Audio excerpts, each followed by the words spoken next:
अस्सलाम वालेकुम नाजरीन, प्यार के इजहार पर यूनिवर्सिटी से निकाले गए जोड़े की हमायत में वसीम अकरम की अहलिया शनीरा अकरम भी मैदान में आ गई। निजी यूनिवर्सिटी में सबके सामने प्यार का इजहार करने पर जोड़े को निकाले जाने के फैसले को सोशल मीडिया पर तनकीद का निशाना बनाया जा रहा है और वसीम अकरम की अहलिया शनीरा अकरम भी मैदान में आ गई हैं।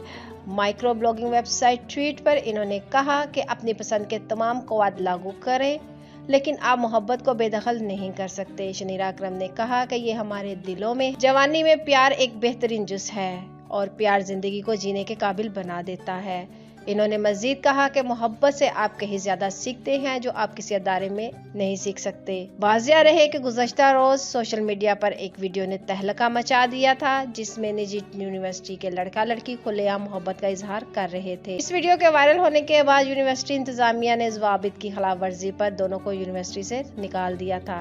तो नाजरीन, इस वीडियो को लेकर आपकी क्या राय है? अपनी कीमती राय का इजहार नीचे कमेंट सेक्शन में ज़रूर करिएगा और वीडियो को लाइक करने के साथ साथ हमारे चैनल को भी सब्सक्राइब कर दीजिएगा ताकि लेटेस्ट अपडेट सबसे पहले आप लोगों तक पहुंच सके।